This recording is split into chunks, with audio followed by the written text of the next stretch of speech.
Welcome to Ecclesias Podcast. Hai Yuters, kembali lagi bersama aku Jessica dan tentunya partnerku Theo, dan juga masih bersama kedua pembicara kita yaitu Kak Tari dan juga Kak Dewa. Hai Kak. Hai. Halo Kak. Ya, jangan bosen-bosen ya teman-teman. Semangat selalu. Ada semangat ini. Semangat dengan Ecclesias ya. Podcast ya. Iya, karena nggak kerasa nih minggu ini adalah minggu terakhir kita membahas mengenai relationship bulan with lagi ya? boyfriend. Waduh. Jujur sih, wedi aku sih kayak udah mau habis saja pembahasan kita tentang relasi dengan pasangan. Karena kalau menurutku padahal masih banyak yang perlu dibahas nih Ci, tentang relasi dengan pasangan. Seru banget soalnya ya Teh Iya, ya. Ci. Nah tapi Teh jangan sedih karena kali ini kita akan membahas satu topik yang sangat menarik terutama buat para buciners yang sedang mendengarkan podcast kali ini, yaitu tentang buciners sampai lupa Tuhan. Nah kan jadi gak sabar juga aku coba dengerin gimana sih tanggapan Kak Tari dan Kak Dewa tentang topik kali ini. Gimana kalau kita langsung aja ke pertanyaan pertama Ci. Oke, Gaskan. nggak lama-lama ya. Ya jadi pertanyaan pertama, apa sih itu bucin? Apakah itu bumbu micin? Iya. Kata ini masih viral ya sampai sekarang. Ngomong-ngomong soal bucin, kira-kira bagaimana caranya supaya kita itu tahu bahwa kita itu termasuk buciners atau enggak? Contoh misalnya nih Kak, kita bolos ke gereja atau bolos persekutuan karena mau ngedate. Bagi yang LDR atau jarang ketemu, apakah itu termasuk bucin? Iya, keren banget ya, dan ini anak muda banget, dan ini bahasa teman-teman baru ada di zamannya teman-teman. Zaman kami dulu nggak ada. Iya, saya tadi lagi mikir apa itu bucin ya? Bucin. Iya, budak cinta. Ya. Jadi kita pengen tahu, pengen ngecek diri kita nih ya, ceritanya gitu ya. Pengen check up diri kita nih, sekarang ini aku termasuk buciners enggak sih? Teman-teman, kita mau caranya kita termasuk buciners atau enggak, itu sebenarnya sederhana aja. Kita lebih mengutamakan pacar kita atau kita sedang lebih mengutamakan Tuhan. Kadangkala kita ini ada contoh yang tadi disebut, kalau lagi RDR apalagi terus pas lagi ketemu, pas datangnya pas hari Minggu lagi gitu ya. Jadi sampai direlain, nggak apa-apa deh. Kan kalau hari Minggu tuh ada 52 dalam setahun ya kan. Ya kalau di absen sekali 2 kali juga nggak apa-apa lah, masih ada minggu-minggu lagi berikutnya. Waspada ya, sekali lagi kita mesti, karena ini berkaitan dengan tema-tema sebelumnya masih dalam bulan ini. Kita termasuk buciners atau enggak, itu ukurannya kita masih ada dalam relasi yang baik enggak sih dengan Tuhan. Relasi kita dengan Tuhan itu masih aman, Tuhan masih yang terutama ya berarti enggak. Kalau misalnya kalau hanya sekedar rindu-rindu aja sih ya enggak apa-apa. Tapi kalau sampai bolos ke gereja ya udah pastilah kita jadi budak cinta, ya kan? Karena kan kita hamba anak Tuhan, ya kan? Kalau Rasul Paulus sebutkan, sebenarnya kita ini sudah hamba kebenaran, hambanya Tuhan, bukan budaknya. Wah ini keren banget yang teman-teman Eklesia yang baru dengar ini topik yang Kak Tari bahas dalam bulan lalu gitu ya. Tentang kita ini sebenarnya sudah jadi bukan budaknya dosa, bukan budaknya cinta. Kita ini budaknya Tuhan, jadi ya harus Tuhan dulu dong yang terutama. Ya berapa jam sih teman-teman ke gereja? Kalau pacaran pasti gak cukup 2 jam kan? Tapi 2 jam dulu kasih untuk Tuhan, next selanjutnya baru kasih gitu. Jadi cara ngeceknya siapa yang nomor 1. Kalau teman-teman sekarang sedang mengutamakan Tuhan, berarti teman-teman gak termasuk budaknya cinta. Teman-teman masih memberikan diri untuk menjadi anaknya Tuhan, ya itu masih aman. Gitu sih bagi saya. Mungkin Kak Dewa ada tambahan? Idem kayaknya, nggak terlalu jauh berbeda. Karena kalau ya kontras aja, dikontraskan aja. Kalau dia budak cinta ya berarti bukan budaknya Tuhan. Kalau dia budaknya Tuhan ya bukan budak cinta, gitu aja. Di saat dia jadi budak cinta, pasti dia menjauh dari Tuhan. Kalau dia dekat dengan Tuhan, pasti dia tidak jadi budak cinta. Saya bisa sebutin dikit ya teman-teman. Bucin itu sebenarnya adalah sebuah penyakit. Ya. Ini adalah sebuah penyakit dalam relasi. Kalau teman-teman udah bucin ya teman-teman udah bermasalah berarti. Karena kalau udah bucin pasti doa udah nggak nyaman. Betul. Maksudnya nggak nyaman itu nggak bisa kita yang nikmat banget gitu loh waktu doa, ya kan? Aduh ini udah jam berapa? Ini doa udah gini. Tapi kayaknya kalau kita lebih menikmati relasi kita dengan kekasih kita, dengan pacar kita, ya itu teman-teman udah mulai bahaya. Jadi cek aja kalau bukan nggak boleh jatuh cinta. Nah, kalau pertanyaannya Jatuh boleh cinta apa sama budak cinta toh. bukan nggak boleh rindu. Nggak ada larangan rindu atau cinta, enggak. Tapi selama Tuhan masih harus diutamakan, itu enggak masalah ya. Jadi harus memperhatikan relasinya teman-teman, jangan sampai teman-teman kondisi rohaninya jadi sakit gara-gara bucin. Ya bucin itu sendiri penyakit Jadi, bagi saya. Tempatkan pada porsinya. Waktunya pacaran ya monggo pacaran. Waktunya ibadah ya pergilah ibadah. Waktunya berdoa pergilah berdoa. Jangan cuma pacaran tok ay. Enggak pernah berdoa, enggak pernah gereja. Bukan enggak pernah. Meninggalkan bahkan. Yes, enggak apa-apa sekali-sekali. Sekali-sekali jadi 2 kali, 3 kali, 4 kali, 5 kali. Ya biasa nanti akhirnya. Sampai nggak suka doa, sampai nggak suka baca Alkitab. Karena setiap ketemu bukan Alkitab yang dibahas. Karena setiap ketemu nggak tahu apa aja tuh yang diomongin sana sini situ kali ya. Vitamin itu firman Tuhan, amin. Itu fit, amin. Waduh, firman Tuhan amin. Waduh. Makso, tapi enggak apa. Ya. Kalau misalnya contoh kasus kayak gini Kak.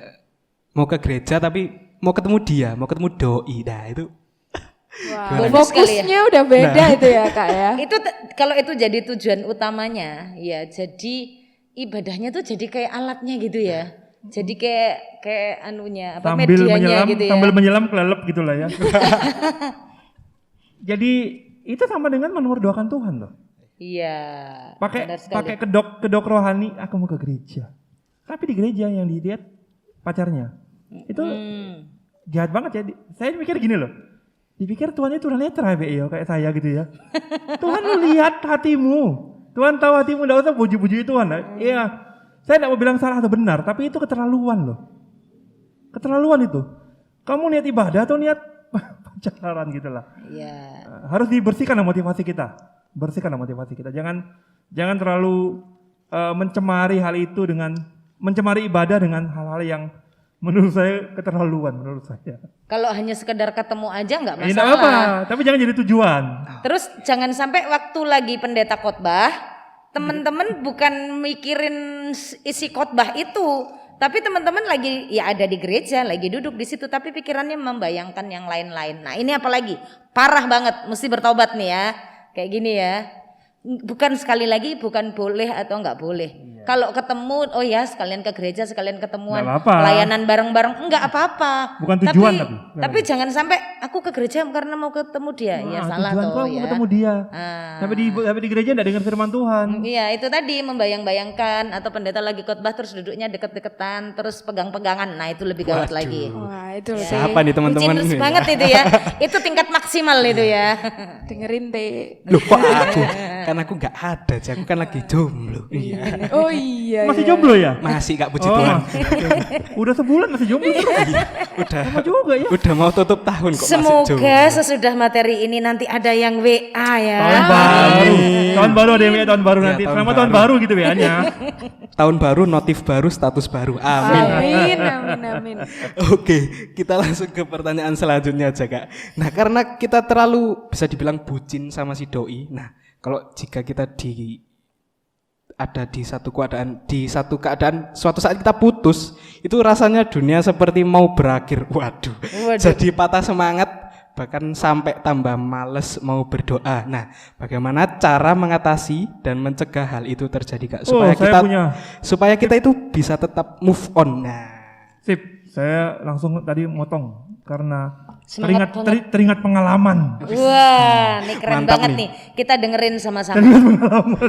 Teringat masa lalu. Iya. masa lalu. Enggak sih, tapi saya yang pertama yang saya pakai caranya memang tadi yang Theo bilang rasanya dunia mau runtuh, betul. Dunia mau runtuh. Rasanya kayak udah berhenti gitu ya. Tapi waktu saya ngobrol sama seorang senior hamba Tuhan, itu langkah pertama saya. Saya langsung cari senior saya, kakak rohani saya. Ngobrol, dia bilang gini, tenanglah Dewa, paling cuma 3 bulan Dewa. 3 bulan. Enggak mungkin lah Kak, ini selamanya ini Kak, agak susah ini ditinggal gini-gini. Enggak lah 3 bulan itu, tenang aja. 1, saya cari kakak rohani untuk didoakan. Lalu yang kedua saya berdoa. Yang ketiga saya berjuang mencari lagu memuji Tuhan. Yang keempat, ini yang penting, jangan sendirian di kamar, jangan. Cari keramaian, cari kegiatan supaya enggak mikirin orang itu lagi. Ternyata udah sampai 3 bulan. Udah move on ya. Move on lagi. Tapi memang titik awalnya kalau kita salah mengambil langkah, kita akan susah. Kalau salah kita mengambil langkah, kita akan menjadi seolah-olah itu kayaknya benar dunia tadi Dewi bilang dunia mau runtuh.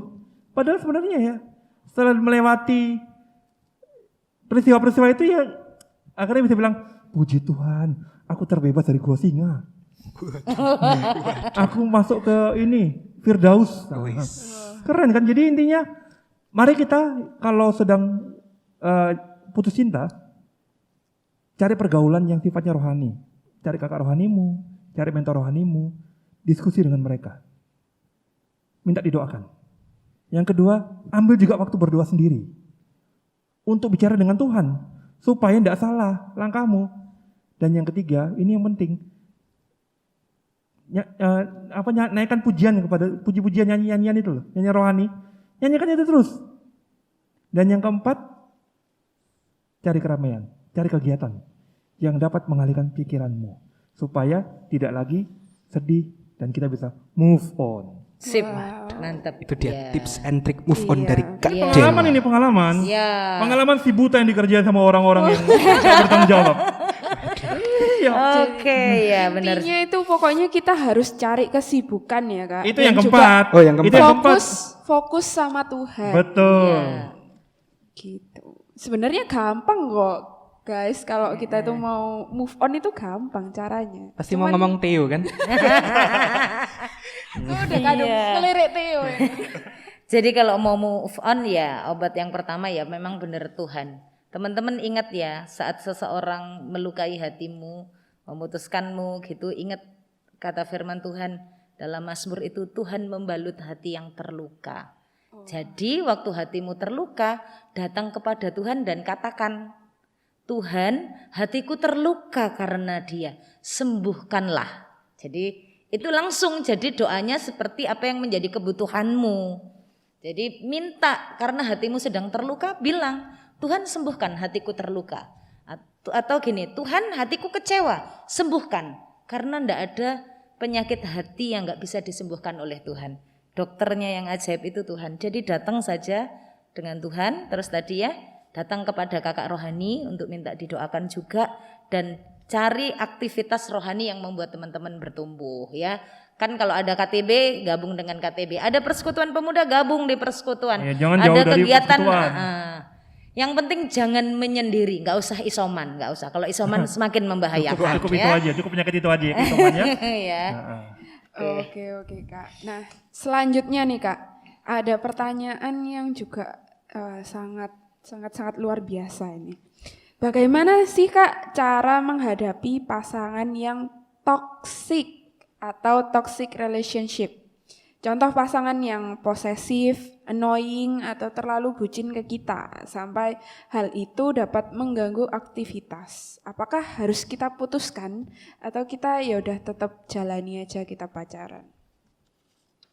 Oke, ya ini kalau kita terikat gitu ya jadinya ya, yang bucin tuh pacar kita gitu ya, yang Iya. bucin ke kita. Gimana caranya? Apa kita tetap pacaran sama dia atau kita putusin? Teman-teman, kalau dia terlalu mengikatmu sampai dirimu nggak punya waktu sama Tuhan ya tinggalin toh. Kok enak Kak Tari ngomong? Ya iya, kembali lagi ke yang kemarin-kemarin itu loh. Ya toh, kemarin-kemarin. Kalau dia dari Tuhan, dia nggak bikin kamu itu mencintai dia melebihi kamu mencintai Tuhan. Karena pasti akan tumbuh bersama-sama. Kalau dia terlalu posesif, gak usah pergi persekutuan. Kamu nggak ada waktu sama saya. Nah itu kan malah membuat teman-teman nggak dekat sama Tuhan, malah nggak dekat juga sama teman-teman persekutuan. Itu apa? Kalau kita cek lagi dia nggak datang, nggak bawa damai sejahtera. Kalau mau ditanya harus putusin, iya. Kalau tanya Kak Tari gitu jawabannya ya, harus diputusin. Terus cara menghadapi pasangan yang seperti itu. Ya di awalnya memang sebelum diputusin itu kasih tahu dulu dia. Kasih tahu dulu pacaran kita ini kan pacaran saling mengenal, kamu percaya, aku percaya gitu ya, memberitahu. Terus ini ya harus jujur, saya kan waktunya persekutuan, masa sampai karena dia terlalu posesif dia maunya telepon kita terus, ini waktunya kita mau doa malah nggak bisa doa, waktunya kita mau renungan nggak bisa, pokoknya kalau renungan harus sama aku aja ya gitu, kalau mau baca firman Tuhan sama aku aja ya, telepon dulu. Akhirnya nggak sempet renungan, nggak sempet doa bareng, tertidur gara-gara kelamaan telepon. Nah itu ya sekali lagi itu adalah pola pacaran yang tidak membangun, ya teman-teman tinggalin, karena itu gak dari Tuhan sih bagi saya, karena yang dari Tuhan membuat teman-teman bertumbuh dekat sama Tuhan. Caranya gimana? Yaitu tinggalkan aja. Tapi kalau cara pencegahannya, kenal-kenal dulu kan, lihat kalau dia terlalu posesif ya tidak melanjutkan perkenalan gitu ya. Oh ya, itu dari saya. Dari Kak Dewa? Titik. Oh titik. Sama. Oke, jadi teman-teman jangan biarkan sleep call-mu itu membawa kamu lebih jauh dari Tuhan ya teman-teman. Wis. Iya. Sleep call. Sleep call, siapa yang suka sleep call ayo ngaku. Keren banget. Keren bahasanya anak muda ini. Mantap. Oke, kita langsung ke pertanyaan yang terakhir nih Kak. Nah, kalau udah bucin akut banget, waduh, kayak penyakit aja bucin akut. Oh iya, emang sakit. Iya. Kalau udah bucin akut sampai lupa Tuhan nih Kak.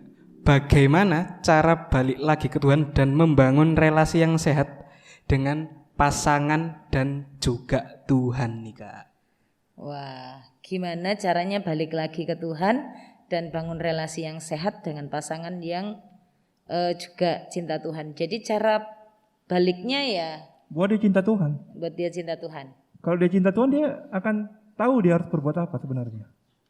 Banyak orang bucin itu kan, tadi saya bilang di awal, orang bucin karena dia tidak cinta Tuhan.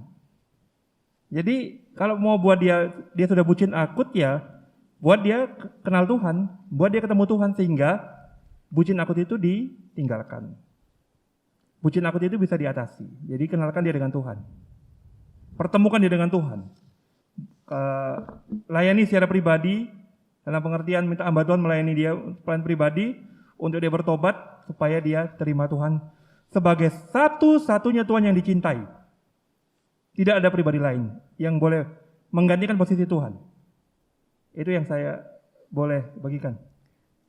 Ya mungkin kalau dari saya sih ya, ini ada teman-teman yang dengar diam-diam terus ngerasa aku tuh kayaknya lagi kena penyakit bucin deh gitu ya. Teman-teman, kalau teman-teman ngerasa teman-teman lagi bucin banget, teman-teman harus sadari bahwa sekarang teman-teman itu sedang dikuasai perasaan cinta buta enggak sih? Maksudnya bukan cinta tunanetra, bukan. Tapi maksudnya itu yang kalau saya sebutkan dalam bahasa Alkitab itu kayak cinta hawa nafsu. Iya. Jadi sekarang ini teman-teman yang lagi dengar mesti perhatikan apakah cintaku ini cinta hawa nafsu yang begitu kuat, ya. Dan kalau seperti ini teman-teman harus sadar ini adalah bagian dari dosa. Teman-teman, cinta itu sendiri sebenarnya enggak dosa. Tapi kalau sampai hawa nafsu yang sudah sampai begitu menguasai kita sampai kita enggak bisa ngapa-ngapain. Apalagi mungkin ada yang baru jatuh cinta tuh ya. Kayaknya enggak bisa ngapa-ngapain, kayaknya inget terus, kayaknya pengen pegang HP terus gitu ya. Ya teman-teman, kalau sudah mulai kayak gini, teman-teman doa sama Tuhan. Tuhan tolong aku enggak kuat. Tuhan tolong aku supaya aku tidak dikuasai dengan dosa ini. Tuhan tolong aku. Jadi dia harus datang kepada Tuhan, harus minta tolong kepada Tuhan. Tuhan bisa lepasin teman-teman, Tuhan bisa lepaskan teman-teman. Bisa juga minta tolong kepada kakak-kakak rohani atau hamba-hamba Tuhan untuk mendoakan. Bagaimana cara balik lagi ke Tuhan? Yaitu tadi, kalau teman-teman merasa ada yang begini ya teman-teman, mungkin dari ini bisa perasaan bucin ini bisa macam-macam sih sebenarnya penyebabnya. Kalau bagi saya yang kayak orang yang posesif itu karena dia takut kehilangan kan ya. Karena takut kehilangan itu macam-macam. Mungkin dulu dia punya background keluarga, orang tuanya yang pernah ditinggalkan. Jadi kalau begitu dia punya pacar itu kayaknya megang banget. Sadar dong, itu pacarmu, itu bukan pasanganmu, belum menikah gitu loh. Belum ada ikatan ya masih. Nah, jadi yang seperti ini sebenarnya mesti sharing ya, kalau mau dibilang konseling lah ya sama kakak-kakak supaya teman-teman bisa dibantu mengenali penyakit bucinmu ini penyebabnya apa. Bisa karena terikat dosa seksual, bisa karena juga masalah background keluarga, bisa juga karena masalah kepahitan. Maksudnya kepahitan itu mungkin pengalaman-pengalaman sebelumnya. Mungkin dia udah pacaran 3 kali nih, tapi kok bukan dia yang mutusin, dia diputusin terus ya. Pengalaman. Dia diputusin terus, bukan dia yang mutusin. Kalau dia yang mutusin kan berarti karena pilihannya kan, misalnya. Jadi pengalaman pahit dia itu bisa membuat seseorang jadi bucin. Begitu dia jatuh cinta, dia posesif, terus dia pokoknya awasin terus, pokoknya sayangnya sayang banget gitu. Bisa juga tadi penyebabnya karena lihat background keluarga, mungkin ya keluarga bisa dari keluarga dekat atau dari keluarga jauh yang relasinya kurang baik. Jadi kalau begitu punya pacar tuh yang diawasin, yang dijaga, yang pokoknya harus terus ditelepon, jangan sampai ini sedikit-sedikit dicek HP-nya jam berapa, ini dia lagi aktif atau enggak, kalau WA-nya kok enggak dibalas-balas atau apa saja. Jadi begitu jadi budak banget. Jadi yang harus dilakukan dia harus meminta tolong sih sebenarnya ya, dia berdoa tapi dia harus juga bisa minta tolong kepada kakak-kakak rohaninya untuk konseling. Untuk konseling, mengenali dirinya ini bagaimana caranya kakak-kakaknya, kakak rohaninya atau pendetanya bisa tolong dia untuk melepaskan. Jadi kalau menurut Kak Tari justru dia harus ditolong untuk dilepaskan dari perasaan, aku bilang bukan cinta buta, tapi seperti nafsu cinta yang menguasai orang itu. Karena itu bisa saja ya bagian dari nafsu-nafsu yang mengikat dia sehingga dia akhirnya tidak ingat sama Tuhan gitu ya. Sampai kalau udah sampai kayak gitu dia harus ditolong untuk didoakan gitu. Saya mau tambah sedikit saja. Berdasarkan pengalaman sekian lama melayani Tuhan, orang bucin itu tidak pernah bisa diomongin. Tetapi jangan bosan ngomongin orang bucin untuk dibantu. Mungkin omongan kita tidak didengar, mungkin nasihat kita tidak didengar, mungkin dianggap lalu begitu saja. Tetapi tetaplah jadi rekan untuk saudara-saudara kita yang lagi bucin itu, atau adik-adik lagi bucin. Jangan kalian diam, perhatikan mereka, tolong jangan mereka. ditinggalkan justru. Jangan ditinggalkan, ya.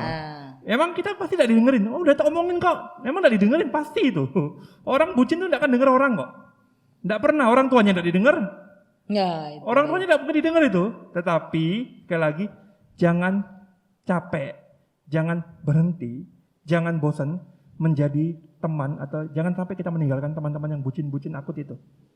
Kasihan mereka, tolonglah mereka. Ya, jadi mungkin dengan adanya buciners ini ya, teman-teman jadi juga diingatkan untuk kasih. Untuk mengasihi, untuk peduli dengan teman, untuk mulai bukan kepo teman-teman, bukan ikut campur urusan orang, tapi kadang-kadang kan Tuhan kasih kita sahabat. Jadi kita mesti care, mesti peduli. Kalau teman kita sedang mengalami hal yang tidak baik, mengalami hal yang tidak membangun hidupnya, yang justru membuat dia terjerumus, kita harus peka. Kita harus peduli, bisa bisa ngajak dia ngobrol, dan ya ada waktu untuk dia pedulikan, sesekali dikirim berita, dikasih firman atau apa gitu sih ya dari saya. Oke, nah aku mau tanya nih, kan di dalam hubungan ya, khususnya hubungan berpacaran, kita itu harus mengutamakan Tuhan nih Kak. Kalau ibarat segitiga itu Tuhan yang ada di atas, kanan kirinya itu kita. Oke. Nah itu gimana Kak cara aplikatif mudahnya? Mungkin bisa dari sharing pengalaman pribadi waktu Kak Tari dan Kak Dewa gimana dulu? Oke, waktu menjalani masa pacaran ya. Bisa fokus ke Tuhan gitu. Iya, oke. Gini, yang pertama yang harus kita pegang adalah kita ini pacaran belum pernikahan, itu yang sering kali kebablasan membuat orang-orang muda pacaran itu karena mereka merasa ini pasanganku. Pasangan yang dalam arti ini yang adalah sudah teman hidupku. Padahal pacaran itu belum pernikahan. Makanya kadang-kadang terlalu posesif, makanya kadang-kadang sudah menganggap dia jadi kayak pasangan kita yang sudah jadi miliknya gitu. Jadi yang pertama harus diingat adalah ini masa pacaran, bukan masa pernikahan. Harus ingat itu batasannya. Nah, kalau kita caranya, karena kami dalam masa pacaran kami banyaknya kami perdebatan buku, perdebatan isu-isu teologis gitu ya. Terus karena kebetulan waktu itu saya masih kuliah S2, jadi ada materi-materi perkuliahan, kadang-kadang misalnya kayak konsep-konsep teologi apa gitu, diceletukin aja sih. Ada satu materi ini misalnya tentang nasib ya waktu itu. Nasib atau takdir. Wah gitu. Jadi gimana konsepmu menurut ini? Jadi ada materi-materi memang yang akhirnya membuat kita semakin tajam juga, semakin ngerti. Jadi jadi tempat diskusi sih, bukan hanya diskusi, bahkan kadang debat. Karena kita punya background pola pikir yang berbeda. Jadi jalaninnya doa puasa bareng-bareng, kita janjian ambil waktu begitu. Aku lagi punya pergumulan ini, ayo temani aku untuk doa puasa, gitu. Teman doa puasa. Terus yaitu bahas materi-materi yang penting buat kuliah saya dan juga membangun. Ya kadang-kadang kayak yang di Alkitab itu sih.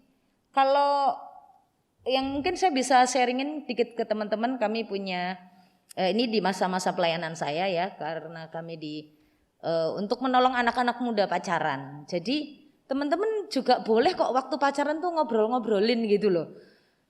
Sekarang ini kan anak-anak Kristen tuh kayak rapuh dalam dunia doktrin.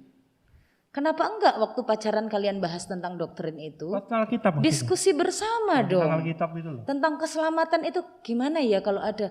Kenapa? Misalnya gitu, contoh-contoh doktrin itu sehingga kalian bukan hanya semakin tahu, tapi semakin ngerti. Oh ternyata pola pikir pasanganku ini, pacarku ini kayak gini terhadap keselamatan. Misalnya gitu, terhadap misalnya yang ngomong-ngomong tentang kekudusan. Terlalu banyak materi yang bisa dibahas. Jadi kurikulum ya. Terus misalnya tentang manajemen keuangan. Misalnya tentang parenting. Jadi salah satu hal yang yang perlu bisa menjadi materi ya supaya kita tuh waktu pacaran nggak jadi bucinars ya, adalah punya kurikulum dalam pacaran teman-teman. Materi apa aja sih yang diobrolin? Jadi ngomongnya nggak ngalor ngidul, tapi pacarannya memang benar-benar punya kurikulum.